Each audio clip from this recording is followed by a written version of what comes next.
في رجب وشعبان وبلغنا رمضان যেহেতু আজকে রোজাই তো আমি সকলকে মাফ করে দিয়ে ঘুমাই বলেন সুবহানাল্লাহ যে আল্লাহ আজকে আমার কার উপর কোনো রাগ গোসা কোনো কিছুই নাই আল্লাহ ফ্রেশ একটা মন নিয়ে আমি ঘুমাইলাম যদি ঘুম ভাঙে তাহলে ইহকাল আর ঘুম না ভাঙলে হবে পরকাল কথা বলেন ঠিক ঘুম আল্লাহুম্মা সাল্লি আলা সাইয়্যিদিনা ওয়া নাবিয়িনা ওয়া শাফি'িনা ওয়া হাবিবানা ওয়া মাওলানা মুহাম্মদ সাল্লাল্লাহু আলাইহি ওয়া আলা আলিহি ওয়া আসহাবিহি ওয়া বারাকা ওয়া সাল্লাম আলহামদুলিল্লাহ আল্লাহ তাবারক ওয়া তাআলা দরবারে লাখ কোটি শুকর ও সুজুদ যে রব্বে করিম আপনাকে আমাকে দুনিয়ার সমস্ত ঝামেলা থেকে ফারেক করে জুমার নামাজ আদায় করার উদ্দেশ্যে মালিকের করে আসার মতো বসার মতো তৌফিক দান করছে এজন্য সেই মহান সত্তার দরবারে অন্তরের স্থল থেকে কালিমাতুর শুকরিয়া আদায় করি বলে আলহামদুলিল্লাহ।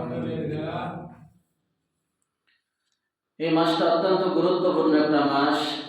আল্লাহ তাআলা বলেন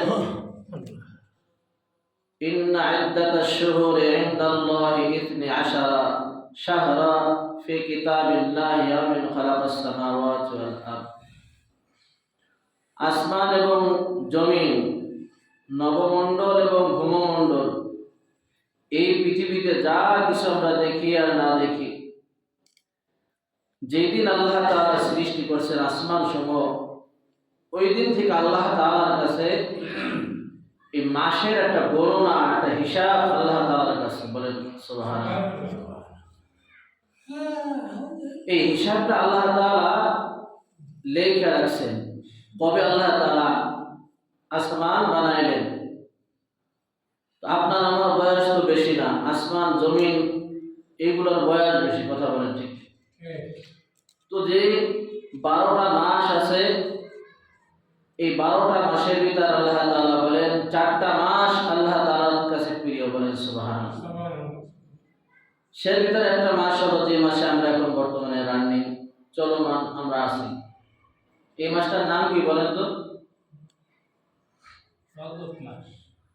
আমাদের অনেকেই জানা নাই যে আমরা এখন কি মাসে চলতেছে কি আরবি কয় তারিখ অথচ জিজ্ঞাসা বাংলা আজকে ইংরেজি কয় তারিখ টাস করে বলে দেবেন। হ্যাঁ কথাটা ঠিক কিনা? বাংলা কয় তারিখ তা বলতে পারবে কিন্তু মাগার আরবি বলা সেই লোক খুব কম। কিন্তু হাদিসে পাকের ভিতর আসছে যে ব্যক্তি প্রতি মাসের আরবি তারিখটা মুখস্থ রাখবে ওই ব্যক্তির আমল নামায় ফরজে কিফায়ার সওয়াব দেখাবে বলেন সুবহানাল্লাহ। বা মুস্তাহাবের সওয়াব একটা মুস্তাহাবের একটা আমল সে করলো। ফরজে কিফায়া এই জন্য বোঝানো হয় যে জানাজার নামাজ ফরজে কিফায়া। জানাজার নামাজ কি মহল্লায় যদি কেউ মারা যায় তো কিছু সংখ্যক লোক যদি জানাজার নামাজ আদায় করে এলাকার পক্ষ থেকে সবার পক্ষ থেকে জানাজার নামাজ আদায় হয়ে যাবে, এটাকে বলা হয় ফরজে কিফায়া। আর যদি কেউ না যায় এই জানাজায় অংশগ্রহণ করে না তাহলে এলাকার সবাই গুনাহগার হবে। কি হবে ভাই? এলাকার ভিতর মহল্লার ভিতর কেউ যদি আরবি তারিখটা না মনে রাখে না মুখস্থ রাখে তাহলে এলাকার বাসী সবার উপর গুনাহ হবে কথা বলেন। কিন্তু বাংলা ইংরেজি এইগুলো মুখস্থ না রাখলে কোনো কোথাও গুনাহ হবে এমন কোথাও লেখা নাই আছে, কিন্তু আরবি তারিখটা না রাখলে তার গুনাহ হবে। এই জন্য দোস্ত প্রত্যেকটা মাসের একটা হিসাব রাখা দরকার কথা বলেন ঠিক। যেহেতু এই মাসটাকে আল্লাহ তাআলা সম্মান করছে, কে সম্মান করছে? আল্লাহ তাআলা সম্মান করছে। যিনি আল্লাহ তিনি আমাদের রব, যিনি বানাইছেন আমাদেরকে, যিনি প্রতিপালক, যিনি সৃষ্টিকর্তা সব কিছু বানাইছেন, তিনি যখন এই মাসটাকে সম্মান করেন অতএব আপনারও আমার এই মাসকে সম্মান করা দরকার আছে না নাই? আছে। চারটা মাস হলো আল্লাহ তাআলার কাছে দামি মাস। জিলকাদ, জিলহজ, মুহররম। বলেন জিলকাদ, জিলহজ, মুহররম। এই তিনটা হলো ধারাবাহিক, আরেকটা হলো এই রজব। এই 4টা মাস আল্লাহ তাআলার কাছে অত্যন্ত দামি মাস কথা বলে ঠিক। হাদিসে পাকের ভিতর আসছে এই মাসকে যারা সম্মান করবে আল্লাহ তাদের সম্মান করবে বলেন সুবহানাল্লাহ। এই মাসটাকে ইহুদি খ্রিস্টান এই মাস শুধু এখন শুরু হয় না, আমি তো বললাম আসমান যেদিন সৃষ্টি হয়েছে, জমিন যেদিন বানাইছে আল্লাহ তাআলা, ওই দিন থেকে আল্লাহ তাআলার কাছে 12 মাসের একটা হিসাব আছে। আপনার আমার কাছে যেরকম ভাবে একটা হিসাব আছে, ক্যালেন্ডার আছে, আল্লাহর কাছেও একটা মাসের হিসাব আছে। তো আল্লাহ তাআলা বলেন এই মাসকে যে সম্মান করবে আমি আল্লাহ তাআলা তাকে সম্মান করব। কাফেররা এই মাসকে সম্মান করছে, কাফেররা ওই সেই 1500 বছর আগের জামানার কাফেরের কথা বলছে, তারাও কিন্তু এই মাসটাকে সম্মান দিয়েছে। কথা বলেন ঠিক? এই মাসে কি করছে? সম্মান দিয়েছে। এই মাসে কাটাকাটি, মারামারি, হানাহানি, যুদ্ধ, জিহাদ কোনো কিছু করতো না তারা। কারণ কি? রজব মাস। কি মাস? রজব মাসকে এত সম্মান তারা করতেন, কারোর কাছে যদি দুশ্মনীও থাকতো, শত্রুতা থাকতো, তো রজব মাসের খাতিরে এটা মওকুফ রাখতেন যে রজব মাস যাক, এরপর আমার দরকার তোর সাথে যুদ্ধ করবো। কিন্তু রজব মাসকে এত সম্মান তারা করতেন। আজকে দেখেন কাফেররা কিন্তু রজব মাসকে সম্মান করছে, আজকে আমরা মুসলমান, এই মুসলমানরা কিন্তু এই মাসকে সম্মান করি না। কথা বলি? এরা যুদ্ধ, জিহাদ সবকিছু হারাম ঘোষণা করছে যে এখন রজব মাস সম্মানিত মাস, খবরদার কোন যুদ্ধ জিহাদ নাই, তোমার সাথে যুদ্ধ আছে এটা পরে হয়, তোমার সাথে মানি মামলা এটা পরে আমি বুঝবো। কিন্তু এই রজবের মাসের কারণে এই খাতিরে সব কিছু অফ রাখতেন। এই মাসটাকে তারাও গুরুত্ব দিতেন, তারাও সম্মান করতেন। তারা তো কাফের, তারা কি? কাফেররা যদি এই মাসকে সম্মান করে, দোস্ত আপনার আবার সম্মান করা দরকার আছে না নাই? এই জন্য হর হালাতে এই মাসকে সম্মান করবো। এ মাসে গুনাহ থেকে বেঁচে থাকবো। কি করবো? এ মাসে গুনাহ থেকে বেঁচে থাকবো। কারোর সাথে কোনো মারামারি নাই, কোনো কাটাকাটি নাই, কোনো দাঙ্গা হাঙ্গা নাই, সবকিছু বাদ। কিসের কারণে? যেহেতু মাসটা রজব মাস। কি মাস? রজব মাস। এই জন্য ভাই এ মাসে কোনো মারামারি নাই, কাটাকাটি নাই। আর যদি মন মানবতা থাকে আজকের থেকে আল্লাহর রাস্তায় মাফ করে দেবো, পারা যাবে তো ইনশাআল্লাহ? আজকের থেকে মাফ করে দেবো। তো মাফ করার ভিতরেই ফায়দা। আমরা তো যদি একজনের সাথে একটা কথা কাটাকাটি নিয়ে হয়, 40 বছর তার সাথে কথা কয় না। কথা বলে ঠিক? বিষয়টা এমন না। অথচ এমন এক সময় আসবে আমি এই দুনিয়াতে থাকতে পারবো না, পারবো? এমন একটা সময় আসতে পারে যে আমি তাওবা করারও সুযোগ হবে না। এমন সময় আসে না নাই? এমন সময় হয় না, হয় না? এই জন্য মেরে দোস্ত, মাফ করলে আল্লাহ তাআলা মাফ করে। হাদিসে পাকের ভিতর আছে নবী করিম সাল্লাল্লাহু আলাইহি ওয়াসাল্লাম এক নম্বর শিক্ষা খেয়াল করেন। 1 নম্বর রজব মাসের শিক্ষা হলো মানুষকে আমরা ক্ষমা করে দেবো। বলেন ইনশাআল্লাহ? আজ মানুষের সাথে কোনোদিন মারামারি, ঝগড়া, ফাসাদ এই সব বাদ। কিসের কারণে? যেহেতু মাসটা রজব মাস। আল্লাহ রাসূল বয়ান করতেছে, সাহাবীরা বয়ান শুনতেছে। ওই বয়ানের মাঝে এক লোক সবেমাত্র মসজিদে প্রবেশ করছে। খুব কান লাগান, খুব খেয়াল করেন। তো এই ব্যক্তিকে আল্লাহ রাসূল দেখে বলতেছে, এই মুহূর্তে যে মসজিদে ঢুকলো এই ব্যক্তি জান্নাত। ঠিক এনি টাইমে পরের দিন আবার বয়ান করতেছে। তো ওই ব্যক্তি আবার আসছে, কয় এই টাইমে এখন যে মসজিদে ঢুকতেছে এই ব্যক্তি জান্নাত। একই কথা তৃতীয় দিন আবার বললেন যে এই সবেমাত্র যে কেবল মসজিদে ঢুকলো এই লোকটা জান্নাত। সাহাবীরা প্রশ্ন করলো, মা হাযা শাই ইয়া রাসূলুল্লাহ, ইয়া হাবিবাল্লাহ, কারণ কি জানতে চাই, কারণটা কি বলেন তো? এই ব্যক্তিকে আপনি 3 দিন পর্যন্ত একই কথা বলতেছেন, তার অর্থ কি? আমরা অর্থ বুঝি না। মানুষ মারা গেলে জান্নাতে যায়, সে দুনিয়ায় বসে কিভাবে জান্নাতে গেল? ওই এই লোকটা কাজ আর আমল আখলাক তোমরা একটু দেখো। তো এই আমল আখলাক দেখার জন্য এক সাহাবী তার বাড়িতে 3 দিন মেহমান এসে, কয়দিন? বলতেছে, ভাই আমি তোমার কাছে তোমার বাড়ি যাব, তোমার বাড়িতে যাই আমি 3 দিন তোমার বাড়ি থাকবো। বিষয়টা এমন না, আমার কিন্তু ঘর বাড়ি জায়গা সম্পত্তি সবকিছু আছে, কিন্তু তোমাকে 3 দিন পরস্পর নবীদের বললো তুমি জান্নাতি, তুমি জান্নাতি। আমি দেখবো তুমি কি আমল করো, এই আমল আমি করবো। বলেন সুবহানাল্লাহ।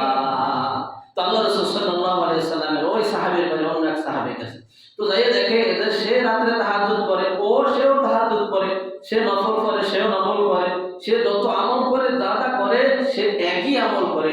ভাই তোমার বাড়িতে আমি 3 দিন রইলাম, তোমার বাড়তি কোনো আমল তো আমি দেখলাম না, যে আমলের কারণে জনাবে মুহাম্মদ রাসূলুল্লাহ সাল্লাল্লাহু আলাইহি ওয়াসাল্লাম তোমাকে জান্নাতি বলছে। সে আমলটা কি আমল করো, এমন আমল বলো তো? তো ভাই আমি তো তেমন কোনো আমল করি না, তোমরা যা করো ভাই আমিও তো তাই করি। তোমরা 5 ওয়াক্ত নামাজ পড়ো, আমিও তো 5 ওয়াক্ত নামাজ পড়ি।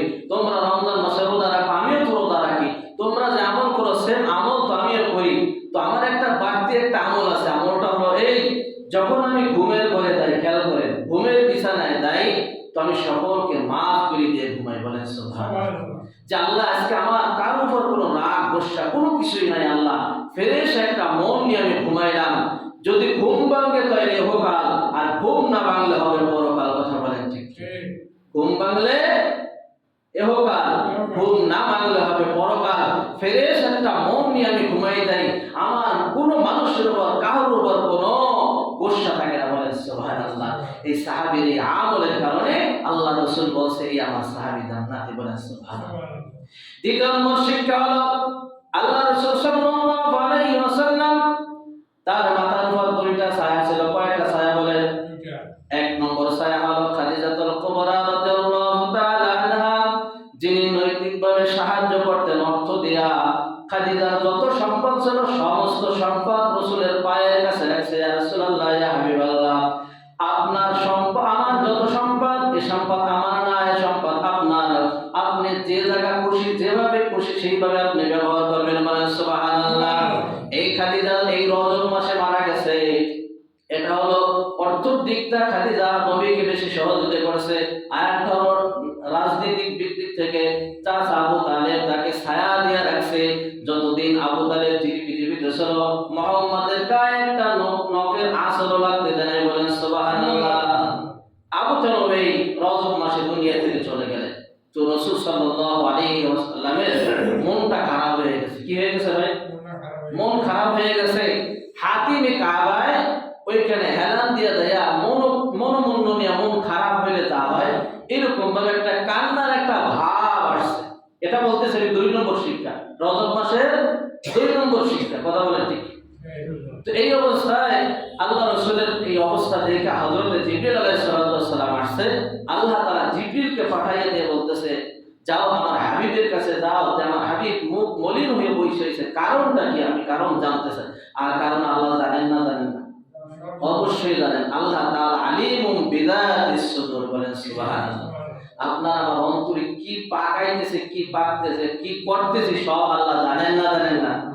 আর কার বিরুদ্ধে আপনি মামলা করবেন, কারে আপনি বাস দেবেন, এটা জানেন না? জানেন না?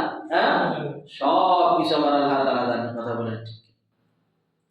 আল্লাহু আকবার। হযরত জিবরিল আলাইহিস সালাম এসে বলতেছে, ইয়া রাসূলুল্লাহ, ইয়া হাবিবাল্লাহ, আল্লাহ তাআলা আপনাকে সালাম দিয়েছে, আপনি আল্লাহ তাআলার সালাম গ্রহণ করুন। আল্লাহ তাআলার সালাম গ্রহণ করার পরে আমাকে জিজ্ঞাসা করতে বলছে, আপনার মন খারাপ, আপনার কারণ কি? মন নিয়ে কেন হাতিমে কাবায় বসে রয়েছেন, কারণটা কি? জিবরিল তো জানে সবেমাত্র তার স্ত্রী মারা গেছে, এর আগে তার চাচা মারা গেছে। এখন নবীকে যে সান্ত্বনা দেবে, এই সান্ত্বনা দেওয়ার মতো কেউ নাই। কথাটা ঠিক? বাপরে যদি মারে, বাজারে মারে, বাপ আয়সা এবার যদি তার স্ত্রী থাকে, স্ত্রী বলে, স্ত্রীর কাছে আসে, স্ত্রীর কাছে যত বলে আমাকে বাজারে যায় অমুক ব্যক্তি একটা খুশি দিয়েছে, তো স্ত্রী সান্ত্বনা দেয়, বেটা মানুষ দিতেই পারে, আপনি পরে আর 2টা দিয়ে দেন। কথা কয় ঠিক কিনা? মেয়ে যদি থাকে তার বাপ এসে আদর করে, বাবা যে দেখেন এই পিঠের মারসার মধ্যে কামড়া মারবা। সন্তান যদি যুবক থাকে সাথে সাথে পক্ষান্তরে বাজারে দেওয়া গোষ্ঠী শুদ্ধ উদ্ধার করে। কথা কয় ঠিক কিনা? কিন্তু নবীর তো কেউ নাই। এখন নবী কার কাছে যাবে? হাতিমে কাবায় একান্তা কান্না অবস্থায় শোক পালন করতেছে, কেউ নাই। খাদিজার কাছে যাবে, সেও নাই। চাচার কাছে যাবে, চাচাও জীবিত নাই। এই অবস্থায় জিবরিল এসে বলতেছে, ইয়া রাসূলুল্লাহ, ইয়া হাবিবাল্লাহ, মনক্ষুণ্ণ হয়ে কেন বসে রয়েছেন, কারণটা কি? আল্লাহ তাআলা তো আপনাকে মনক্ষুণ্ণ কইরা দুনিয়ায় পাঠায় নাই, আপনাকে শোক পালন করার জন্য তো আপনাকে দুনিয়ায় পাঠায় নাই। বলেন আল্লাহু আকবার। স্ত্রী মারা যাইতে পারে, এটা স্বাভাবিক, এটা মানুষ, এটা মারা যাইতে পারে। তোমার বাপ মারা যাইতে পারে, সেও একজন মানুষ। আমিও মারা যাইতে পারি, তুমিও মারা যাইতে পারো। হে হাবিব, আপনাকে তো এই জন্য দুনিয়ায় পাঠায় নাই শোক পালন করবেন, এর জন্য তো আপনাকে আল্লাহ তাআলা পাঠায় নাই। আল্লাহ তাআলা তো দ্বীনকে, আল্লাহর দ্বীন দুনিয়ায় প্রতিষ্ঠা করার জন্য আল্লাহ তাআলা আপনাকে পাঠাইছে। অতএব এই শোক মুখ বাদ দেয়া আল্লাহ তাআলার দ্বীনকে দুনিয়ায় আপনি প্রতিষ্ঠা করেন। বলেন সুবহানাল্লাহ। রজবের 2 নম্বর শিক্ষা। দ্বিতীয় নম্বর শিক্ষা কি? এই জন্য মেরে দোস্তর বুজুর্গ, রাসূল জীবিত থাকা অবস্থায় রাসূলের জবান থেকে কথা বলে নাই যে আমি দ্বিতীয় আবার বিবাহ করব। যতদিন খাদিজা জীবিত ছিল এ কথা কোনদিন রাসূল বলে নাই। কথা বলেন ঠিক কিনা? এমনকি ইতিহাসের পাতায় লেখা আছে, আপনি দেখতে পারবেন, গভীর রজনীতে যায় আল্লাহ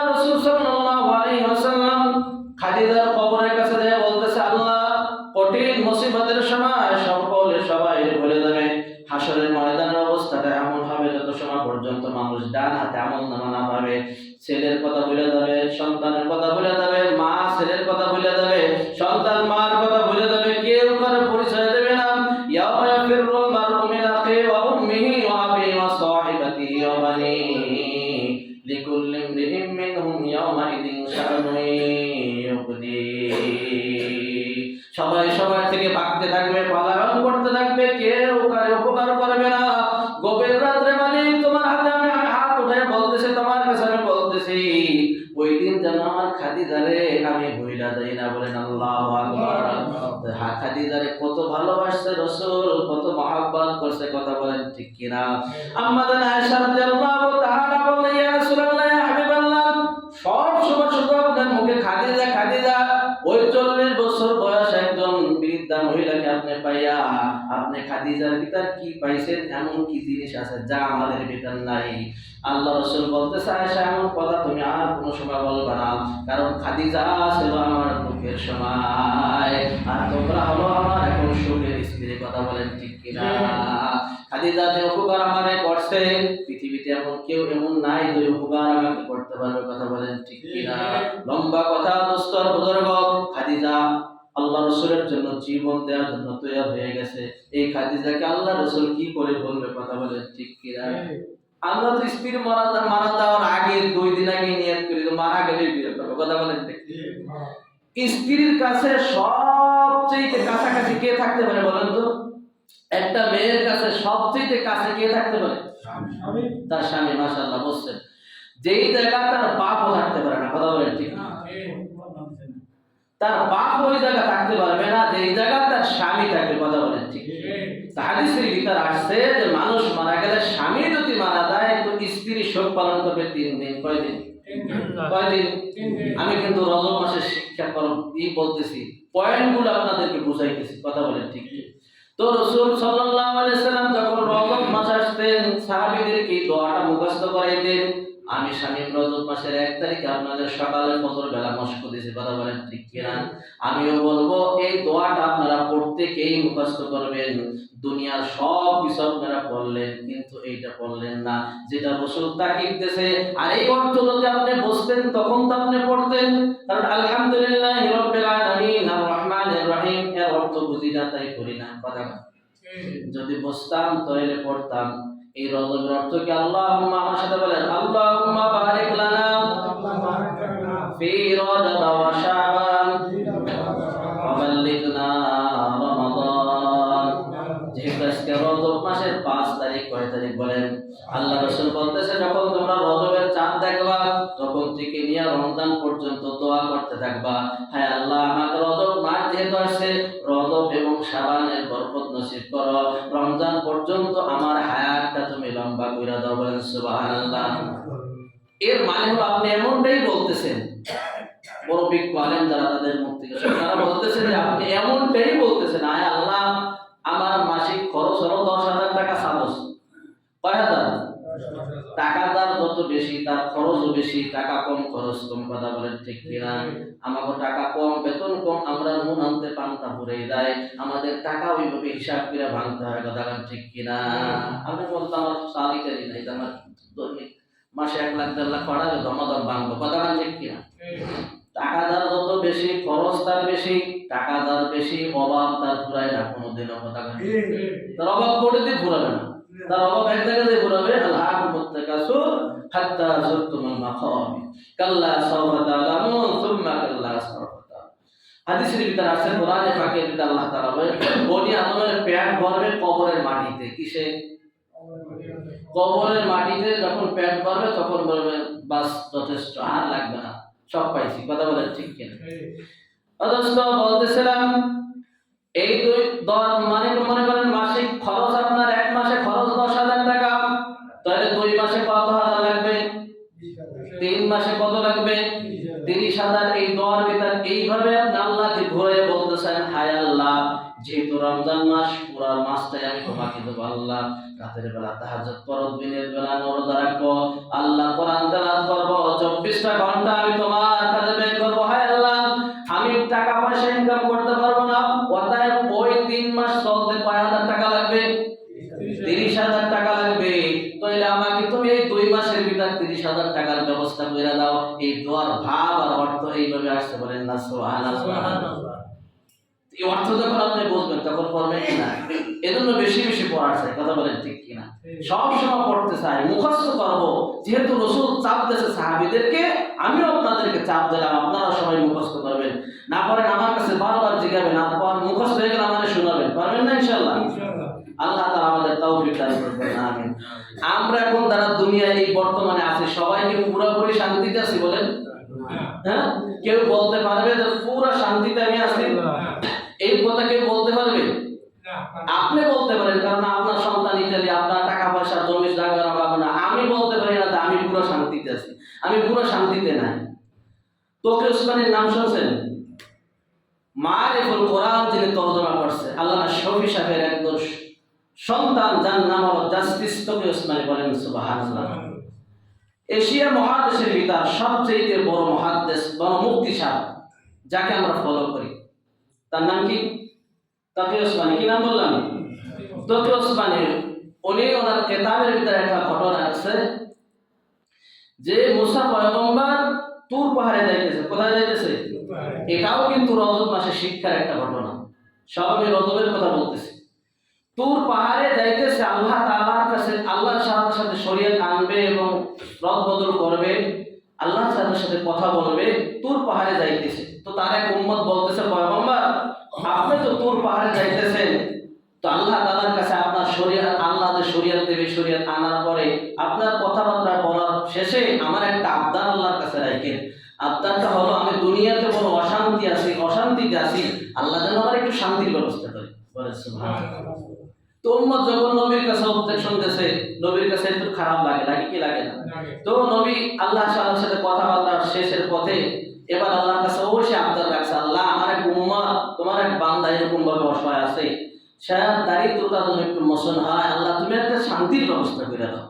তো মুসা নবীকে আল্লাহ তাআলা বলতেছে, মুসা তুমি কি তার পুরোপুরি শান্তি চাও না আধা শান্তি চাও? এবার বলেন, আপনারা যদি আমার কাছে এরকম বলেন যে হুজুর আল্লাহর কাছে একটু দোয়া করেন, আর আমি বলতে যদি মোস্তাফা তো দাওয়া হয়ে যায়, আমি জানতে পারি যে আল্লাহ আমার প্রত্যেকটা দোয়া কবুল করতেছে, তাহলে আপনার সব ব্যথা আমার কাছে বললেন, আমি বলবো যে সে কাকা আপনি কি পুরোপুরি শান্তিতে থাকতে চান না অর্ধেক শান্তিতে থাকতে চান? তা আমি কি বলবো? পুরোপুরি দেই কইয়ে দেন, কথা বলেন ঠিক কিনা? আবার অর্ধেক বাজারে আমার কি ঝামেলা করাবে? তো মুসা নবী চিন্তা করলো, যেহেতু আমার উম্মত, আল্লাহ তোমার বান্দা, তারে পুরোপুরি শান্তিতে দিয়ে দাও, পুরোপুরি শান্তির ব্যবস্থা করে দাও। বলেন না সুবহানাল্লাহ। তো আমাদেরকে বললে তো আমরা ওইটাই বলতাম নাকি? না অর্ধেক শান্তি বলতাম? পুরাটাই শান্তির কথা বলতাম। তো পয়গম্বর দোয়া করে আসছে, আসার পরে এবার বাড়ির দিকে যখন ফিরছে, তো আব্দুর রহমানকে ডাক দিতেছে, আব্দুর রহমান সালাম দিয়ে ডাক দিতেছে, সে আব্দুর রহমানের কোনো খবর নাই। তো পাশের ঘর থেকে এক লোক এসে বলতেছে, পয়গম্বর আপনি কারে ডাকতেছেন? তো আব্দুর রহমান কই, তার জন্য তো আমি দোয়া করেছি আল্লাহ তাআলার কাছে, আল্লাহ তাআলা তার দোয়া করছে, কবুল করছে। পয়গম্বর আপনি কি জানেন না তিনি তো মারা গেছেন?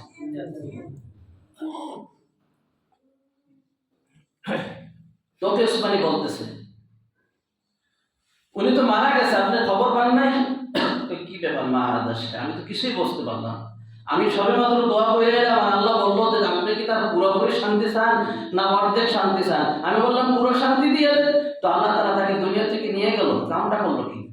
পরে আবার যখন আল্লাহ তাআলার সাথে কথা বলার জন্য কই গেছে, তুর পাহাড়ে গেছে। তো কথাবার্তা পড়ার পরে আল্লাহ তাআলার কাছে বলতেছে, আল্লাহ অমুক তারিখে অমুক সময় অমুক দিন আমার এক উম্মতের ব্যাপারে আপনার কাছে দোয়া করছিলাম, আপনি বলছিলেন মুসা পুরোপুরি শান্তির দোয়া, পুরোপুরি তাকে শান্তি দেবো না অর্ধেক শান্তি? আপনি তো বলছিলেন পুরোপুরি শান্তি, আমি শান্তি পুরোই দোয়া করছিলাম, আমি তো তাই দেখলাম লোকটা মারা গেছে, কামটা হইল কি? আল্লাহ মুসা তুমি কি বলছিলা দোয়ার ভিতরে আমার একটু বলো তো? দোয়ার ভিতরে বলছিলাম, হায় আল্লাহ আমার উম্মতকে পুরোপুরি শান্তি দিয়ে দেন। বলেন সুবহানাল্লাহ। তো মুসা দুনিয়ায় পুরোপুরি শান্তির জায়গা না, দুনিয়ায় বলেন দুনিয়ায় পুরোপুরি কোনো শান্তির জায়গা না। শান্তির জায়গা হলো একমাত্র শুধুমাত্র কেবলমাত্র কবরে, জান্নাতে, হাসরে। বলেন সুবহানাল্লাহ। তো আমি তাকে জান্নাতে নিয়ে গেছি, তাকে পুরোপুরি শান্তির ব্যবস্থা করছি। জোরে বলেন সুবহানাল্লাহ। এই জন্য রজব মাসকে সম্মান দেওয়ার দরকার আছে না নাই? রজব মাসে আজকে আল্লাহ এক নম্বর আজকের থেকে কার কাছে দ্বন্দ্ব থাকলে, বাণী মামলা থাকে, কেস থাকলে আজকে আল্লাহর কাছে, আল্লাহর জন্য মাফ করে দেবো, পারা যাবে তো ইনশাআল্লাহ? তাহলে আপনাকে জান্নাতি মানুষ হয়ে দুনিয়া থেকে যাবো। যদিও রাসূল এখন বলতে পারবে না, কিন্তু ওই ঘোষণা তো আমার আছে না নাই? ওই ঘোষণা আপনার আমার উপর আসে না? তো আল্লাহ তাআলা এক নম্বর শিক্ষা আমরা মাফ করবো, মানুষকে মাফ করা শিখবো, যে মাফ সাহাবিক শিখছে, কথা বলেন ঠিক কিনা? দুই নম্বরে শোক বলতে কিছুই নাই, কথা বলেন ঠিক কিনা? মা মারা যাইতে পারে, এটা স্বাভাবিক, বাবা মারা যাইতে পারে, এটা স্বাভাবিক। মানুষের শোক থাকে 3 দিন, কয় দিন? 3 দিন শোক থাকবে। কিন্তু আল্লাহ রসুলকে আল্লাহ তাআলা পাঠাইছে আল্লাহর দ্বীনকে দুনিয়ায় প্রতিষ্ঠা করার জন্য, কথা বলেন ঠিক? এর 2 নম্বর শিক্ষা। 3 নম্বর শিক্ষা হলো আমরা দুনিয়ায় থাকতে পারবো না, এটা বাস্তব। কাল একজনের ওই যে কবরে রাইখে আসছে, কথা বলেন ঠিক কিনা? সে কি জানে আজকের রাতটা, এই যে রাত কাটাইলো কবরে, সে কি হালাতে কাটাইছে আমরা কি জানি? হ্যাঁ, জানি না। যুবক, এই জন্য তোমার পায়ে হাত রেখে আমি বলবো, অঙ্গীকার করো, সামনে আর আছে কয়দিন, আজকের থেকে নিয়ত করো, আজকের থেকে আমি 5 ওয়াক্ত নামাজ পড়বো, রজব মাসকে আমি সম্মান করব। রজব মাসের 5 তারিখ, 5 দিন চলেই গেছে অলরেডি, সামনে রমজান মাস অপেক্ষা করতেছে। রমজান মাসের প্রস্তুতি গ্রহণ করো। তুমি যুবক, টাট্টা যুবক, তুমি ওই 90 বছরে যে রোজা রাখবা, ওই রোজা কবুল হইতে পারে, না হইতে পারে। যাবা বাথরুমে প্রস্রাব করতেছো, তাহলে পায়খানা হয়ে গেছে, কথা বলেন ঠিক কিনা? এমন হয় না? হয় না? রুকুতে গেছে, পায়ে চলে গেছে, হ্যাঁ, হয় না? হয় না? এই বড় এই নামাজ দিয়া না জান্নাত না জাহান্নাম, কোনটা হবে না। যুবককে ইবাদত করতে হবে যুবক বয়সে। আল্লাহ রাসূল বলেন শাফুনা শাফি ইবাদাতিল্লাহ, বলেন সুবহানাল্লাহ। যুবকদেরকে শুধু ওই হিসাবটা নেবে, ওই যুবক বয়সের হিসাব দিয়ে বলবে আল্লাহ তাআলা যাও জান্নাতে চলে যাও, কথা বলেন ঠিক কিনা? এজন্য যুবকটা, এই বয়সটা আল্লাহ তাআলার কাছে মকবুল।